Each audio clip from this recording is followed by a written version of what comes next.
तो सबसे पहले तो दास आपको एक छोटी सी जानकारी देना चाहता है कि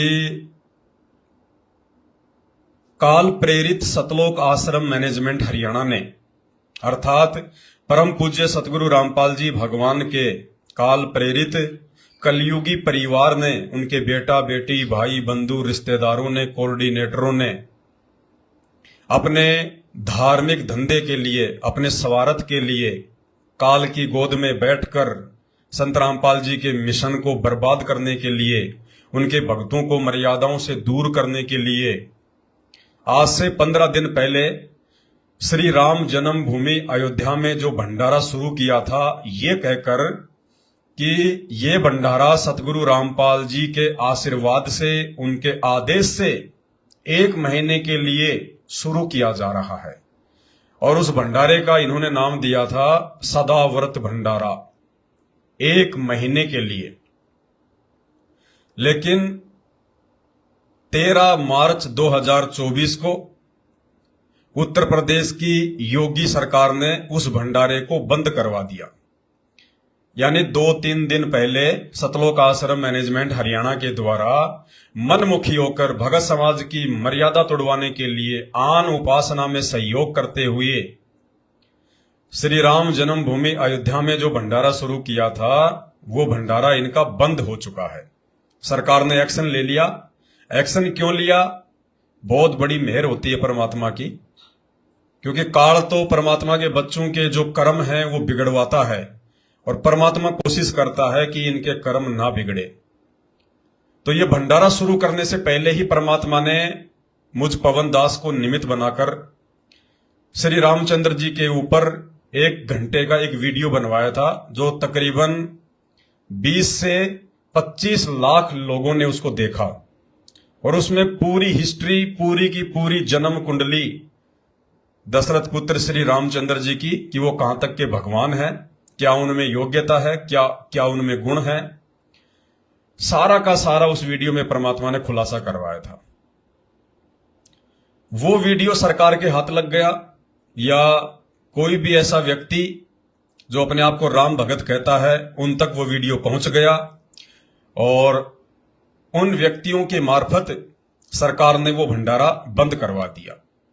कि भाई, जब आपके और हमारे विचार ही नहीं मिलते, जब आपके गुरुदेव सतगुरु रामपाल जी श्री रामचंद्र जी की पूजा नहीं करवाते हैं, जब वो श्री रामचंद्र जी को पूर्ण परमात्मा मानते ही नहीं हैं, आपके सतगुरु रामपाल जी पाखंड पूजा के विरोध में हैं, आपके सतगुरु रामपाल जी मंदिर निर्माण के विरोध में हैं, आपके सतगुरु रामपाल जी इन बेजान मुर्दा मूर्तियों के विरोध में हैं, तो फिर आप लोग अयोध्या में आके क्यों भंडारा लगा रहे हो?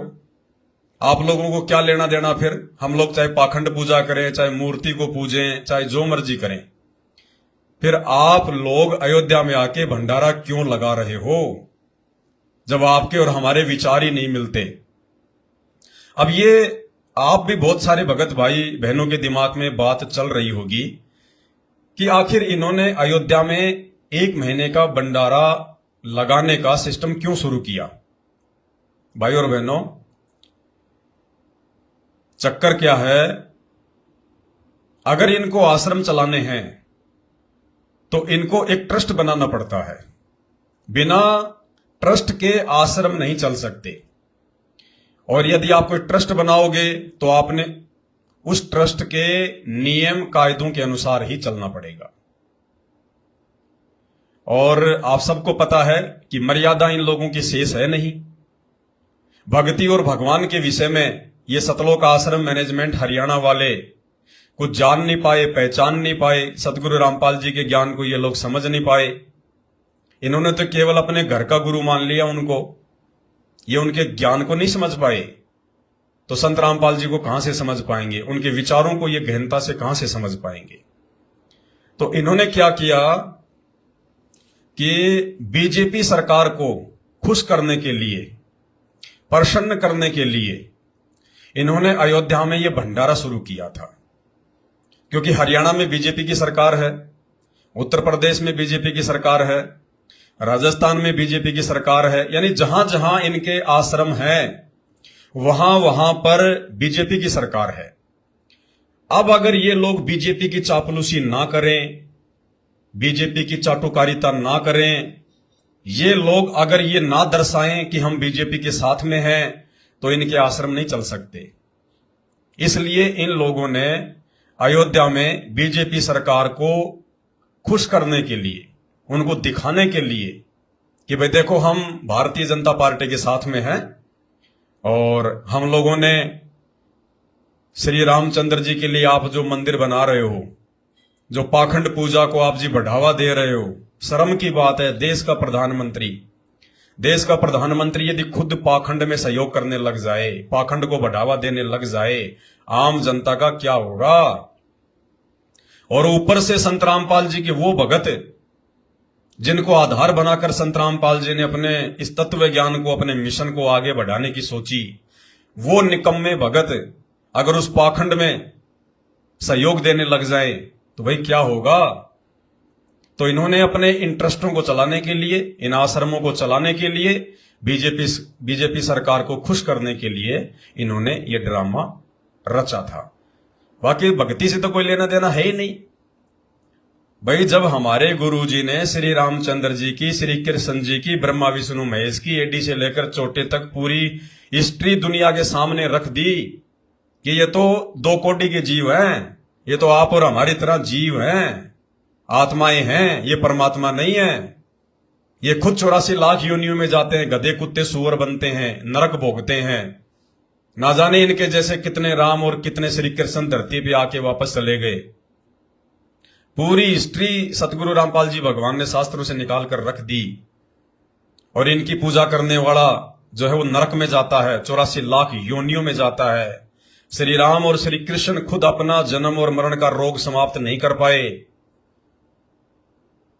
भाई त्रेता युग में श्री रामचंद्र जी को बाली ने जब ये कहा कि आज आपने जो मुझे धोखे से मारा है इसका बदला कब दोगे, तो श्री रामचंद्र जी अर्थात विष्णु जी ने कहा कि द्वापर युग में मैं श्री कृष्ण के रूप में जन्म लूंगा। उस समय ये टिट फॉर टैट्स होगा, उस समय अदला बदला होगा।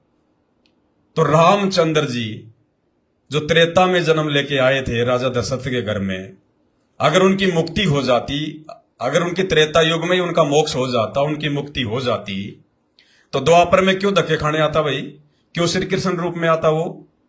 और गीता जी में सतगुरु रामपाल जी भगवान ने साफ साफ अध्याय नंबर 4 श्लोक नंबर 5 और 9 में स्पष्ट दिखा दिया कि अर्जुन तेरे और मेरे बहुत सारे जन्म हो चुके हैं, तू नहीं जानता, मैं जानता हूं। मेरी जन्म और मृत्यु अलौकिक है। सब कुछ हिस्ट्री दिखा दी सतगुरु रामपाल जी भगवान ने। लेकिन इन लोगों ने तो संगत के कर्म फुड़वाने हैं। क्योंकि देखो इस सृष्टि में दो ही शक्ति हैं, एक तो काल और एक ये दयाल। काल तो है ब्रह्मा विष्णु महेश का पिता, ज्योति निरंजन, अलख निरंजन, जो सबके सामने नहीं आता, ब्रह्मा विष्णु महेश के माध्यम से अपना पूरा जो है वो काम कर रहा है। और दूसरा है दयाल, वो दयाल है सतगुरु रामपाल जी भगवान, जो आज धरती पर प्रकट हैं, आए हुए हैं। दो ही शक्तियां, तीसरी शक्ति नहीं है। तो जब दयाल 8 सितंबर 1951 से प्रकट होकर अपना काम कर रहा है, तो काल चुपचाप कैसे बैठेगा।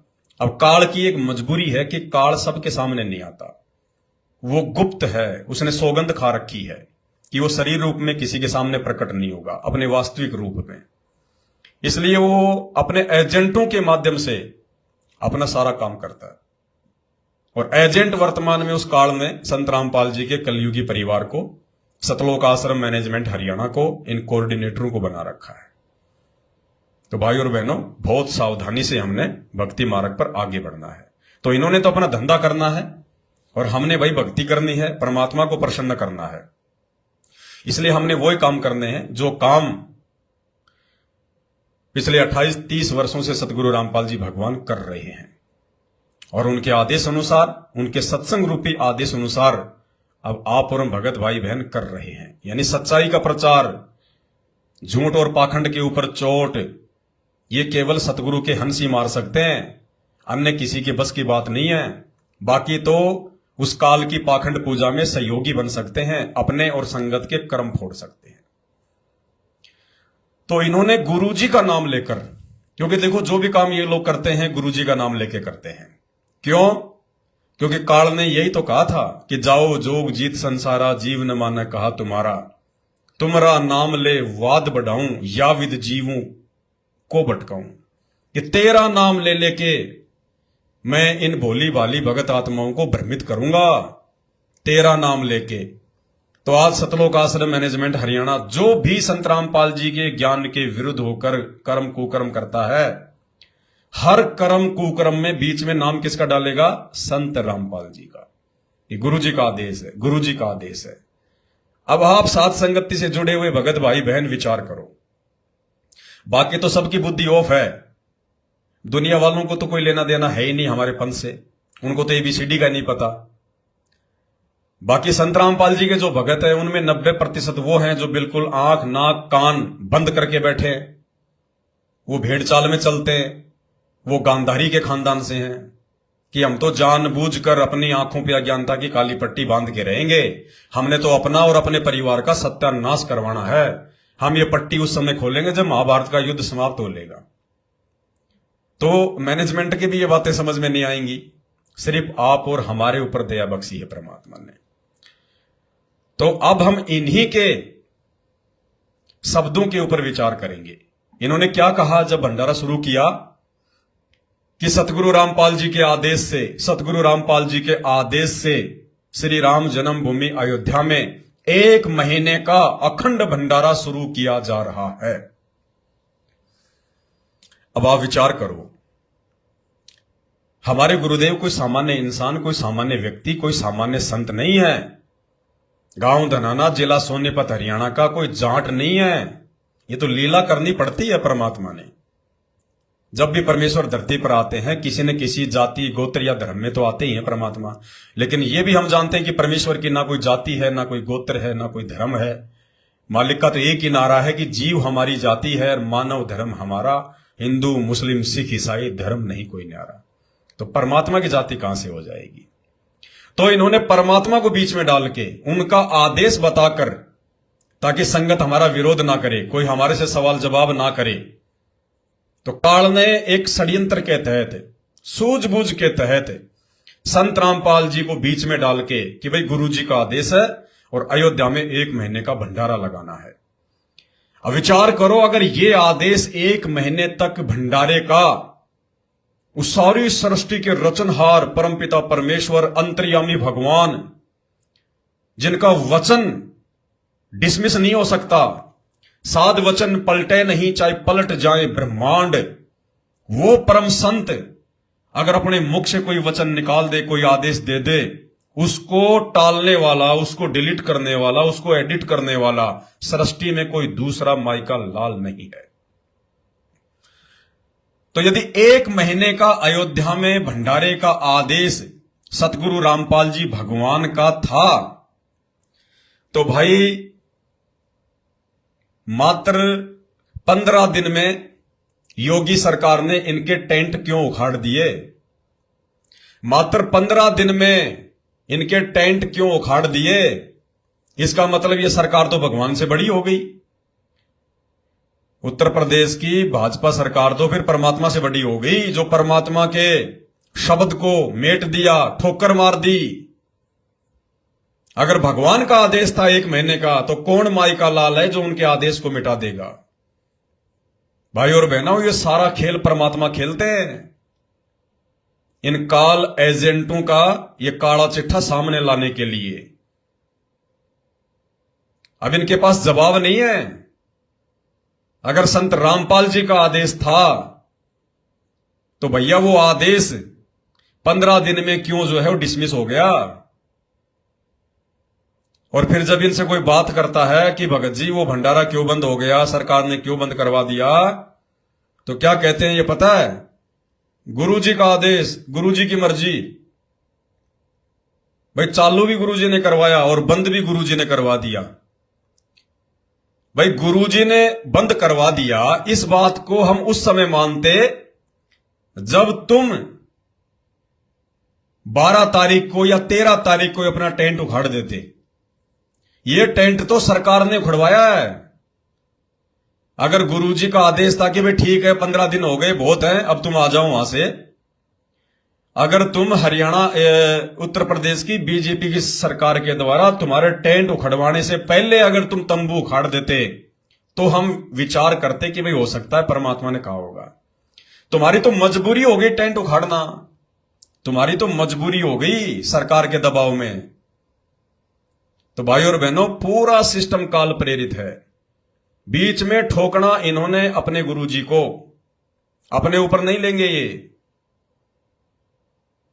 और ये मालिक की बहुत बड़ी एक रजा हुई है जो परमात्मा ने दास के माध्यम से पहले ही वो श्री रामचंद्र जी पे वीडियो बनवा दिया, वीडियो काफी उन्होंने वायरल करवा दिया। वो वीडियो जो है वो प्रशासन ने देख लिया तो प्रशासन के समझ में आ गया कि भैया जब इनके और हमारे विचार ही मेल नहीं खाते, श्री रामचंद्र जी के और श्री रामपाल जी के जब विचार ही मेल नहीं खाते, अध्यात्म को लेकर इनका 36 का आंकड़ा है, तो भंडारा किस बात का, भंडारा किस खुशी में। तो सरकार ने इनके टेंट उखड़वा दिए और 1 महीने तक जो भगत भाई बहन इन काल प्रेरित लोगों को ज्योति पाठ और दान का पैसा देते हैं उन आश्रमों में, जिससे इन्होंने भंडारा शुरू किया था, पाखंड पूजा को इन्होंने बढ़ावा दिया, वहां पर परमात्मा ने मात्र 15 दिन में इनके टेंट उखड़वा कर और उन भगत भाई बहनों का वो दान जो पैसा था ज्योति पाठ का, वो बर्बाद होने से बचाया। उनके वो कर्म फुड़वाने से परमात्मा ने उनके बचाए। इतना दयालु है ये परमात्मा।